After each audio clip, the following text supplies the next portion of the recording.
Le collège de Masevaux est un petit collège de 450 habitants qui est très bien situé dans la montagne et dans un endroit préservé. Masevaux qui est une petite bourgade de 3000 habitants qui se trouve dans le Haut-Rhin, donc en Alsace.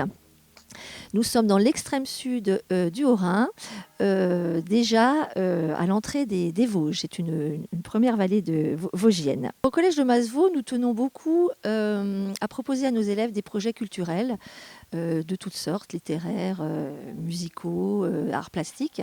Donc moi, je m'occupe plus particulièrement de la partie éducation musicale, musique. Et donc chaque année, nous proposons à nos élèves des projets culturels et souvent en partenariat avec les espaces culturels de Tannes-Cernay. Je voudrais remercier Monsieur Guillet, qui est chef d'établissement, qui nous permet de mener tous ces projets, parce que sans l'accord du chef d'établissement, nous ne pourrions pas mener tous ces projets. J'ai rencontré une artiste qui s'appelle Laura Cahen et avec qui on a eu quelques atomes crochus. Et je lui ai donc demandé de venir au collège pour travailler avec les élèves. Donc l'idée, c'est de rentrer dans un processus de création de chansons avec Laura, donc création, parole, et aussi évidemment musique avec nos élèves. C'est grâce à la SACEM qu'on a pu faire ce projet. Avec cette intervention, j'espère déjà transmettre ce que je fais moi tous les jours, c'est-à-dire tous les jours, pas vraiment, mais d'écrire des chansons, de les chanter devant des gens, cette pratique-là, et essayer de désacraliser un petit peu aussi l'écriture de chansons, parce qu'on a toujours l'impression que c'est quelque chose d'inatteignable, impossible, et en fait, avec quelques guides, quelques contraintes aussi, on y arrive. C'est ça que j'ai envie de leur transmettre, de leur rendre accessible en fait cet art-là. Il était une fois dans une galaxie lointaine, des planètes unies par leur lumière, le soleil, lanterne perdue dans la vallée de la Dolère est très loin des centres culturels de Mulhouse, de Belfort. Alors on dit très loin, c'est une trentaine de kilomètres, mais c'est vrai que l'accès au niveau des transports est plutôt délicat.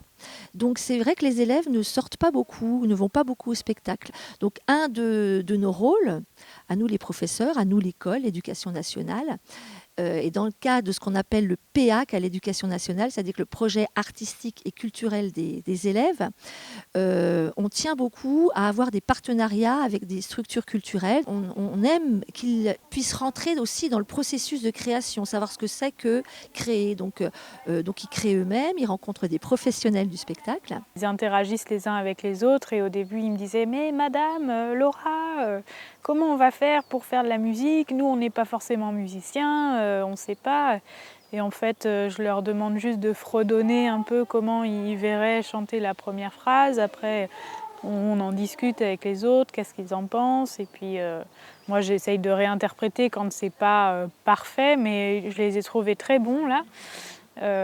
Et puis, on fait un peu comme un cadavre exquis musical, quoi. Il y en a un qui propose une mélodie pour la première phrase, le second propose une mélodie pour la seconde phrase, etc. Et puis, au final, ça donne une très belle chanson. Il marchait dans la forêt, regardait les fleurs aux mille couleurs, le passage des cigognes. L'artiste professionnel, il a une connaissance comme ça du milieu culturel, des milieux vers lesquels il faut se tourner pour pouvoir diffuser sa musique, pouvoir faire entendre sa musique. Et c'est important pour nous que les élèves soient en contact avec des gens qui sont vraiment issus du milieu de la culture. Et nos élèves aiment beaucoup d'ailleurs, parce que souvent ces artistes, quand ils viennent, ils ont des choses à raconter. Ils comprennent aussi que pour faire de la musique, il faut être entouré par un réseau. L'artiste professionnel peut vraiment expliquer à nos élèves, qui peut susciter des vocations éventuellement, et puis qui permet à nos élèves de se rendre compte de ce que c'est tout ça, parce qu'ils écoutent quelquefois quelques chanteurs à la radio, mais ils ont absolument, ou alors quelquefois même beaucoup en ce moment, des chanteurs sur YouTube, et ils n'ont absolument aucune idée de tous ces gens qui entourent les artistes. Et en ça, l'artiste professionnel peut vraiment l'expliquer. Et Laura, donc, est une artiste qui crée, qui explique comment elle crée, qui explique pourquoi elle crée, qui leur a expliqué dans quelle direction elle voulait aller, le style de musique qu'elle faisait. Voilà, donc tout ça, c'est important pour les élèves. C'est important pour eux aussi peut-être de voir des gens de l'extérieur. Ils n'ont pas exactement le même rapport avec moi qu'avec les profs. C'est peut-être un peu plus léger et peut-être ils peuvent se permettre d'autres choses qui ne se permettent pas. Souvent, il y a des élèves qui sont un peu peut-être renfermés ou en difficulté qui se révèlent par la musique, mais ça peut être ça avec le sport ou avec d'autres choses, c'est-à-dire leur apporter un peu autre chose. Et la musique, bien sûr, c'est un biais d'expression. Enfin, pour moi, c'est mon biais d'expression. Il y a plein d'émotions que je ne serais pas capable de traduire autrement que dans mes chansons en les chantant, quoi. Donc je pense que pour eux, ça peut être la même chose. Au tout début,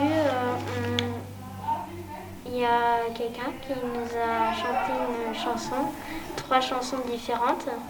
Et ensuite, on a commencé à créer notre chanson. En fait, c'était plutôt marrant parce qu'on a utilisé plusieurs façons. La première, on est allé chacun, on a fait des groupes de 5 ou de 4 et on a cherché des phrases qui iraient dans les couplets. Et après, on a assemblé nos idées. Et puis, c'était marrant parce que avec toutes les idées, parfois, ça allait sur des phrases rigolotes. Tout le monde a mis un peu du sien. Je trouvais que c'était un peu dur de trouver des choses pour la chanson. Après, j'étais un peu stressée devant tout le monde. Mais quand on commence à chanter, après, ça va mieux. Il fallait juste bien se concentrer pour bien chanter. Ce qu'on en retient, c'est surtout que c'était bien, qu'on a pu rencontrer Laura et que on s'est bien amusé, puis ça changeait et c'était bien qu'on a pu écrire notre propre chanson et la chanter. C'est très très important pour les élèves de pouvoir avoir comme ça un lien avec le milieu de la culture. On se rend compte quand on fait des spectacles avec eux ou quand on fait des projets de ce genre-là qu'il se passe des choses qui ne se passent pas forcément en classe. C'est-à-dire que certains élèves qui sont très retirés en classe, très timides, très réservés, d'un seul coup, on les voit sous un autre jour. Ils ont des capacités, des choses qu'on ne voit pas forcément dans les matières traditionnelles. Et en ça, c'est très important. Ça leur donne confiance en eux aussi. Pouvoir se produire sur une scène, chanter cette chanson-là qu'ils ont créée tous ensemble, c'est pas forcément facile pour tout le monde. Il y a aussi un esprit de collectif qui se développe, c'est-à-dire que tout le monde va dans le même sens, tout le monde va dans le sens de créer une chanson, de créer une musique, ensuite de la chanter, et on se rend compte que se développe aussi de l'entraide entre eux. Il y a celui qui a un peu plus de mal, donc certains vont les aider, vont dire mais allez vas-y. La conclusion de ça, c'est que ces projets culturels, ils aident les élèves à ensuite avoir confiance en eux et travailler dans d'autres matières. Ça développe des capacités qui vont les aider à apprendre.